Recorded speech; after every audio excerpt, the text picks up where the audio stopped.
Həmçinin insanın öz əleyhinə dua eləməsi.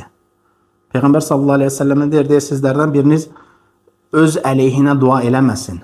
Öz övladlarının əleyhinə dua eləməsin, öz mal-mülkünün əleyhinə dua eləməsin. Yəni bunu Peyğəmbər sallallahu əleyhi və səlləm qadağan edib.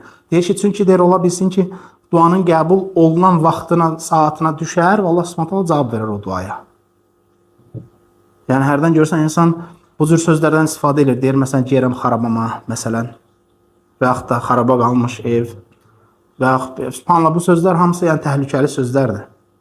Yəni insan bu sözlərlə imtahan oluna bilər. Ona görə hər kəs dilini bu cür sözlərdən qorumalıdır və yaxud görürsən öz uşağı üçün bəddua edir. Əsəbləşir, bəddua edir. Məsələn, Allah səni öldürsün, Allah sənə xeyir verməsin və s. Və subhanallah, həqiqətən də ola bilər. Yəni, valideynin duası da bilirik ki, qəbuldur. Məsələn, bugün bir çox valideynlər, məsələn, görür ki, uşağının 20 yaşı var, 25 yaşı var, 30 yaşı var, həyatda heç nəyə müvəffəq ola bilmirlər. İş həyatı olsun, nə bilim, evlilik həyatı olsun, nə həyatı olsun, bir şeyə müvəffəq ola bilmirlər.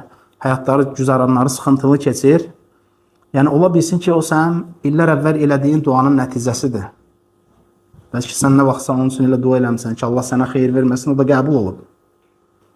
Və bu kimi şeylərdən çəkinmək lazımdır. Peyğəmbər sallallahu əleyhi və səlləm deyir ki, valideynin övladının əleyhinə elədiyi dua qəbuldur.